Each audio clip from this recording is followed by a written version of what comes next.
नमस्कार साथियों, आप सभी का स्वागत है आपके अपने YouTube चैनल डेली जी के मास्टर 2.0 पर। साथियों, आज की क्लास काफी महत्वपूर्ण व इम्पोर्टेंट होने वाली है। जो आधुनिक भारतीय इतिहास इस टॉपिक से जितने भी क्वेश्चन होंगे सभी को कवर करेंगे और सभी को डिस्कस करने वाले हैं। इस टॉपिक से आपके UPSC, RRB, NTPC, ALP, SSC, CGL, MTS के लिए और CHSL एग्जामों के लिए काफ़ी इम्पोर्टेंट, इन एग्जामों के लिए आप लोगों के लिए इस टॉपिक में क्वेश्चन मिलने वाले हैं। चाहे आप कोई से भी एग्जाम्स की तैयारी कर रहे हो तो सभी एग्जामों में पूछे जाने वाले टॉपिक से आज अपन लेकर के आए हैं और इसके जितने भी क्वेश्चन होंगे सभी को कवर करने वाले हैं। अगर आप लोग चैनल पर पहली बार आए हो तो चैनल को सब्सक्राइब कर दीजिए, बेल आइकन को ऑन कर दीजिए और वीडियो को लाइक शेयर जरूर कर देना। तो आइए पहले क्वेश्चन से शुरू करते हैं। चट्टगांव शस्त्रागार कांड के नायक कौन थे? तो साथियों, शस्त्रागार का कांड हुआ है उसके नायक थे गणेश घोष। क्या नाम है? गणेश घोष नाम है। इसका ई राइट आंसर होगा। जो चट्टगांव शस्त्रागार कांड, चट्टगांव विद्रोह की घटना, ये हुई 18 अप्रैल 1930 को घटित हुई। इसका उद्देश्य है चट्टगांव शस्त्रागार से हथियारों की लूट करना। और तो वर्तमान समय में चट्टगांव बांग्लादेश का, इस टाइम पे चट्टगांव है ना, जो किसका हिस्सा है? ये बांग्लादेश का हिस्सा है। इसको ध्यान में रखना, ठीक है। इंपॉर्टेंट क्वेश्चन है। अगला क्वेश्चन है, न्यू लैम्पस फॉर ओल्ड पुस्तक किसने लिखी है? तो ये पुस्तक लिखी है बाल गंगाधर तिलक के द्वारा लिखी गई है। न्यू लैम्प्स फॉर ओल्ड पुस्तक औरोबिंदो घोष द्वारा लिखी गई थी। यह पुस्तक 1893 में प्रकाशित हुई थी। ठीक है साथियों, सॉरी, इसका राइट आंसर ये होगा बी, ये रॉन्ग होगा, औरोबिंदो घोष। ठीक है। अगला क्वेश्चन है, अगले क्वेश्चन की ओर बढ़ते हैं साथियों। इंपीरियल विधान परिषद में 6 से 10 के बच्चों के लिए अनिवार्य शिक्षा के संबंध असफल बिल किसके द्वारा पेश किया जाता है? तो ये बिल पेश किया जाता है साथियों, बिल पेश किया गया था, किसके द्वारा पेश किया गया था? ये गोपाल कृष्ण गोखले के द्वारा किया गया सन 1911 में। 6 से 10 वर्ष के बच्चों के लिए अनिवार्य प्राथमिक शिक्षा की व्यवस्था के लिए इंपीरियल विधान परिषद में एक बिल पेश किया गया, परंतु इस बिल को 38 से 13 से अस्वीकार कर दिया गया था। क्या किया गया था? इसको अस्वीकार किया गया था। ठीक है, लेकिन इसका बी राइट आंसर हो जाएगा। अगला क्वेश्चन है, ब्रिटिश सरकार के आखिरी 100 वर्षों के राज में भारत पर ऋण का भार बढ़ने का मुख्य कारण क्या था? तो मुख्य कारण था इसका असंगत वित्तीय नीतियां। आखिरी में भारत 100 वर्षों में अंग्रेजों द्वारा बृहत स्तर पर पूंजी निवेश किया, जिसकी आवश्यकता को पूरा करने के लिए ऋण लिए गई थी। ठीक है। क्वेश्चन है, निम्नलिखित कथनों पर विचार कीजिए। जमींदारी एसोसिएशन की स्थापना 1837 में की गई, बाद में से लैंड होल्डर्स सोसाइटी के नाम से जाना लगा। ठीक है। तो साथियों, इसका राइट आंसर होगा, एक तो ये होगा जमींदारी एसोसिएशन का विलय ब्रिटिश इंडियन एसोसिएशन का साथ हुआ, और ब्रिटिश इंडियन एसोसिएशन की स्थापना दादा भाई नौरोजी ने की थी। ठीक है। तो इसका राइट आंसर वैसे तो हो जाएगा, ये हो जाएगा। ठीक है, इसका होगा 2 और 3, इसका राइट आंसर हो जाएगा। ठीक है। लैंड होल्डर सोसाइटी की स्थापना 1838 में द्वारकानाथ टैगोर, प्रशस्ता कुमार टैगोर, राधाकांत देव, रामकमल सेन और भवानी चरण मित्रा द्वारा की गई थी। ब्रिटिश इंडियन एसोसिएशन और लैंड होल्डर सोसाइटी का विलय 1851 में संपन्न हुआ था। ठीक है। क्वेश्चन है, निम्नलिखित में से किस अधिनियम के द्वारा पहली बार भारत में ब्रिटिश क्षेत्र की संवैधानिक स्थिति को दर्शाया गया था? ये दर्शाया गया था 1858 के अधिनियम के तहत। इसका ये भी गलत हो जाएगा। ठीक है, ये भी गलत हो जाएगा, इसका ये भी गलत हो जाएगा, इसका राइट ही हो जाएगा। चार्टर अधिनियम 1813 के द्वारा ब्रिटिश भारत पर ब्रिटेन की प्रभुसत्ता का विवरण किया गया और भारत में शिक्षा का प्रचार करने के लिए 1,00,000 रुपए आवंटित किए गए। इस अधिनियम के द्वारा इसी मशीनरी को भारत में अपने धर्म के प्रसार की अनुमति दे दी गई है। ठीक है, तो इसका बी राइट आंसर होगा 1813। ठीक है, अगला क्वेश्चन है, बेंगलोर का प्रसिद्ध लाल बाग उद्यान किस शासक के द्वारा कमीशन किया गया था? तो ये शासन के द्वारा किया गया था साथियों, हैदर अली के द्वारा किया गया था। 1817 में लाल बाग उद्यान को हैदर अली ने कमीशन द्वारा किया गया था, जबकि उनके पुत्र टीपू सुल्तान ने इसे पूरा किया था। ठीक है, किसने किया था? टीपू सुल्तान ने। तो इसका ये भी गलत हो जाएगा, ये भी गलत होगा, ये भी गलत होगा, इसका ए राइट आंसर होगा। अगला क्वेश्चन है, निम्नलिखित में से किसने आरजी हुकूमत नामक निर्वासित सरकार की स्थापना की? तो इन्होंने स्थापना की थी आरजी हुकूमत, इन्होंने की थी समलदास गांधी जी की। किसकी की थी? समलदास गांधी जी की थी। ठीक है, इसका ये हो जाएगा, ये गलत होगा, ये गलत होगा, ये गलत होगा। हुकूमत नामक निर्वासित सरकार की स्थापना समलदास गांधी ने जूनागढ़ में की थी। आरजू हुकूमत आंदोलन जूनागढ़ के नवाब के पाकिस्तान में शामिल होने के फैसले के विरोध में किया गया था ये। अगला क्वेश्चन है, प्रसिद्ध लेखक व बुद्धिजीवी राजनारायण बासु किस नोबेल पुरस्कार विजेता से संबंधित थे? राजनारायण बासु किससे संबंधित थे?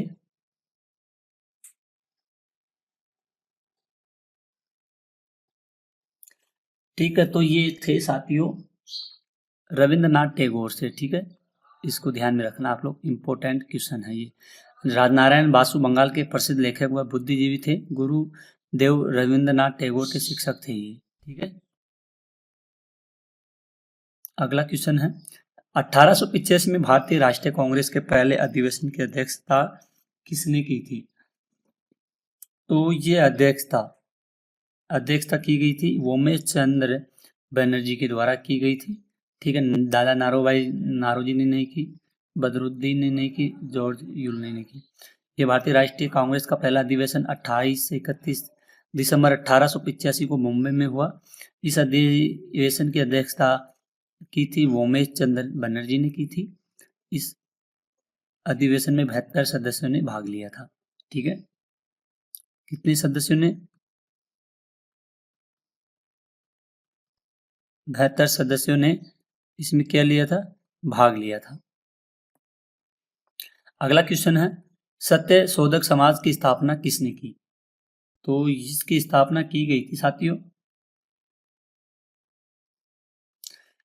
जिसने की थी ज्योतिबा फुले ने। ठीक है, ये तीनों गलत हो जाएंगे। सत्य शोधक समाज की स्थापना महात्मा ज्योतिबा फुले 24 सितंबर 1873 की थी। इसका मुख्य उद्देश्य है वंचित वर्ग को भी मुख्य धारा से जोड़ना था। ठीक है, तो इसको आप लोग जरूर ध्यान में रखना। ज्योतिबा फुले कब? 24 सितंबर 1873 को। ठीक है, जापान ने पर्ल हार्बर पर आक्रमण कब किया था? पर्ल हार्बर पर आक्रमण किया था, इन्होंने किया था। ये भी गलत होगा, इसका ये भी गलत होगा, ये सही होगा। 7 दिसंबर 1941 को होगा। और 41 को जापान ने अचानक अमेरिका के हवाई क्षेत्र में अमेरिकी नौसेना के बेस पर्ल हार्बर पर हमला किया था इन्होंने। ठीक है, डच का पहला बेड़ा भारत कब पहुंचा? तो पहला बेड़ा पहुंचा था डच का 1800।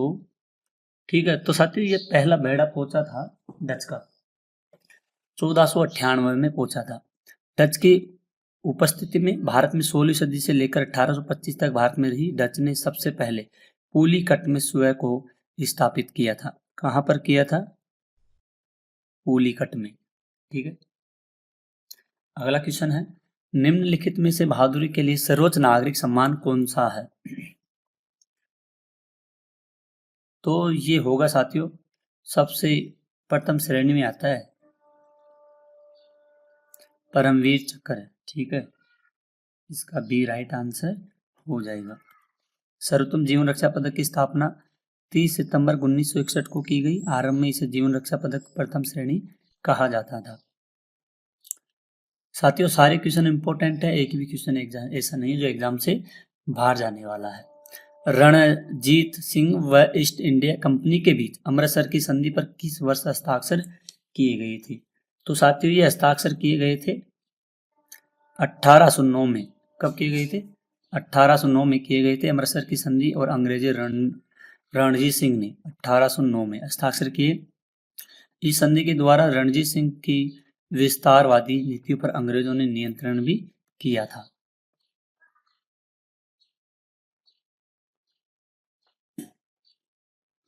क्वेश्चन है, निम्नलिखित में से सबसे पुराना रक्षा बल कौन सा है? तो सबसे पुराना असम राइफल्स। सबसे पुराना रक्षा बल होगा असम राइफल्स, जिसकी स्थापना हुई 1835 में की गई। इसका मुख्यालय है शिलोंग में। क्वेश्चन है, ग्रेट लीप फॉरवर्ड और सांस्कृतिक क्रांति नामक सामाजिक कार्यक्रम किस चीनी नेता से संबंधित है? तो ये संबंधित था साथियों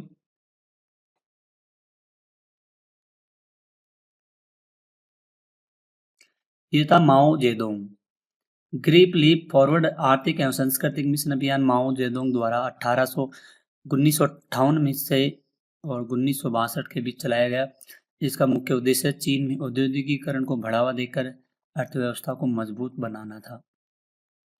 अगला क्वेश्चन है, हिंदू महासभा की स्थापना किस वर्ष में की गई थी? तो इसकी स्थापना की गई थी साथियों 1915 में की गई थी। ठीक है, हिंदू महासभा की स्थापना मदन मोहन मालवीय ने की थी। ठीक है, और इस संस्था ने आर्य समाज और हिंदू संगठनों के साथ कार्य किया। 1915 में हरिद्वार में अखिल भारतीय हिंदू महासभा का भी इन्होंने सम्मेलन किया था। ठीक है, क्वेश्चन है, गुटनिरपेक्ष आंदोलन का पहला शिखर सम्मेलन किस स्थान पर हुआ था? तो किस स्थान पर हुआ था? ये 1961 में बेलग्रेड में हुआ था गुटनिरपेक्ष आंदोलन। ठीक है, इस आंदोलन के संकल्प में भारत के प्रधानमंत्री जवाहरलाल नेहरू ने इंडोनेशिया के पहले राष्ट्रपति सुकर्नो, मिस्र के दूसरे राष्ट्रपति गमाल अब्देल नासिर और घाना के पहले राष्ट्रपति कामा इनकर्मा और यूगोस्लाविया के राष्ट्रपति जोसेफ बेरो टिटो ने की थी। ये काफी इंपॉर्टेंट, इसको आप लोग वेरी वेरी इंपॉर्टेंट क्वेश्चन कर लीजिए। क्वेश्चन है, निम्नलिखित में से किस अधिनियम के द्वारा पहली बार शिक्षा के लिए धन मुहैया करवाया गया? धन मुहैया करवाया गया था, ये 1813 में करवाया गया था।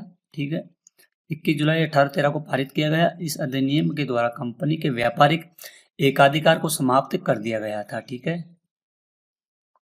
क्वेश्चन है, निम्नलिखित कथनों के किसके द्वारा किया गया था? वर्तमान में भारत में एक चीज सीखने की आवश्यकता है कि किस प्रकार मरे, और यह जानने के एकमात्र तरीका स्वयं मरना है, इसलिए मैं शहादत की महिमा में मरना चाहूंगा। तो साथियों इसका राइट आंसर हो जाएगा मदन लाल जी धिंगरा। अमृतसर में हुआ इनका जन्म मदन लाल जी धिंगरा का। पढ़ाई करने के लिए वे इंग्लैंड गए थे। वहाँ वे भारतीय क्रांतिकारी श्यामजी कृष्ण वर्मा और विनायक दामोदर सावरकर के संपर्क में आए। उन्होंने भारतीय सचिव सलाहकार के कर्जन विल्ली की हत्या की, जिस कारण उन्हें मृत्युदंड दिया गया था। वेदों की ओर लौटो का नारा किसके द्वारा दिया गया था? तो ये दयानंद सरस्वती जी के द्वारा दिया गया था 1875 में। आर्य समाज की स्थापना की। वे संस्कृत और वेदों के प्रखंड विद्वान थे। भारत में वेदों की छपाई उनके संरक्षण में पहली बार शुरू हुई, और सत्यार्थ प्रकाश उनके सबसे महत्वपूर्ण कृतियों में से एक थी।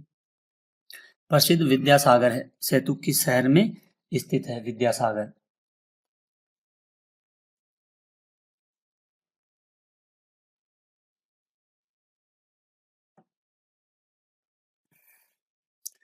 तो साथियों ये कहा जाता है कलकत्ता से कहा जाता है। हुगली सेतु भी कहा जाता है। इस सेतु का नाम समाज सुधारक ईश्वर विद्यासागर के नाम से रखा गया है।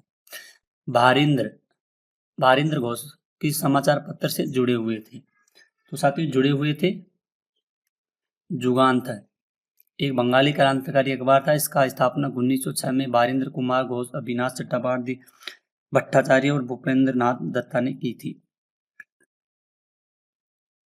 सलवाई की संधि किस युद्ध से संबंधित है? सलवाई की संधि ये प्रथम आंग्ला। 17 मई 1782 को सलवाई की संधि पर हस्ताक्षर किए थे। इस संधि पर मराठा साम्राज्य के प्रतिनिधित्व और ब्रिटिश ईस्ट इंडिया कंपनी के प्रतिनिधित्व द्वारा हस्ताक्षर किए गए थे। इस संधि के द्वारा अंग्रेजों ने सल, शैत और ब्रोच पर अपना नियंत्रण कायम भी रखा था। भारत में डचों का पहला बेड़ा किस वर्ष पहुंचा था? तो काफी इंपॉर्टेंट क्वेश्चन है, ठीक है। इसका हो जाएगा 1595 में पहुंचा था। पहला बेड़ा कॉर्नेलिस डी हॉस्टमैन के नेतृत्व में भारत पहुंचा। पहला डच कारखाना मसूलीपट्टनम वर्तमान आंध्र प्रदेश स्थापित किया गया। वे कभी भी भारत में साम्राज्य का निर्माण नहीं करना चाहते थे। इंडोनेशिया का स्पाइस आइलैंड और पीपर उनके मुख्य आकर्षक थे, ठीक है। भारत पहुंचने वाला पहला डच व्यक्ति कौन था? तो ये था होटमैन। कौन था? होटमैन, ठीक है। ये 1596 में भारत, सुमात्रा और बेंटम पहुंचने वाले पहले डचमैन थे और 1513 में एक बड़ी माल के साथ लौटे थे। भारत में फ्रांसीसी की निम्नलिखित बस्तियों को कालानुक्रमिक रूप से व्यवस्थित करें। तो इसमें की गई है व्यवस्था 1, 2, 3, 4, ठीक है, ऐसे व्यवस्थित हो जाएगा ये। भारत में फ्रांसीसी बस्ती की कालानुक्रमिक व्यवस्था: सूरत 1967, मसूलीपट्टनम 1667, 1669 से सुंदरनगर, 1673 से पांडिचेरी, 1674 से माहे, 1725 माहे हो गया, कराईकल हो गया 1739, ठीक है। बक्सर की लड़ाई के बाद निम्नलिखित में से किस संधि पर हस्ताक्षर किए गए थे? तो ये संधि थी साथियों इलाहाबाद की संधि थी। 16 अगस्त 1765 को लॉर्ड क्लाइव और मुगल सम्राट शाह आलम द्वितीय के बीच इलाहाबाद की संधि पर हस्ताक्षर किया गया, जिन्होंने युद्ध में अंग्रेजों को सौंप दिया। इस संधि का अनुसार है, ठीक है। अच्छा, मुगल सम्राट ने बंगाल, बिहार और उड़ीसा में ईस्ट इंडिया कंपनी को राजकोष से अधिकार या क्षेत्र का प्रशासन करने और एकत्र करने का अधिकार दिया। इस प्रकार अंग्रेज बिहार, बंगाल और उड़ीसा के लोगों के भाग्य के स्वामी बन गए और अब वे राजस्व वसूल करेंगे। इस अधिकार के बदले कंपनी ने 26 लाख रुपए की वार्षिक श्रद्धांजलि दी थी। श्रद्धांजलि कोरा और इलाहाबाद जिलों का मुगल सम्राट को लौटा दिया गया।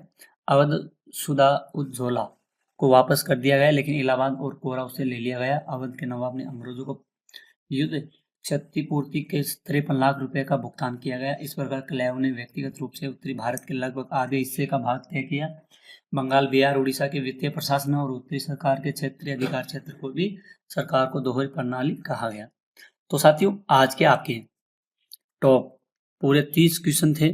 इन सभी को अपन ने डिस्कस किए हैं। सारे महत्वपूर्ण हैं एग्जाम की दृष्टि से और सभी ऑल कंपटीशन एग्जाम्स के लिए काफ़ी इम्पोर्टेंट है ये। आप लोग डेली क्लास के लिए हमारे चैनल से जुड़ जाइए। चैनल को सब्सक्राइब कीजिए, बेल आइकन को ऑन कर लीजिए और वीडियो को लाइक शेयर जरूर करना और एक प्यारा सा कमेंट करना है और अपनी राय देनी है कि आपको क्लास कैसी लगी है। तो आज की क्लास को यहीं ख़त्म करते हैं, मिलते हैं अगली क्लास में। तब तक के लिए धन्यवाद।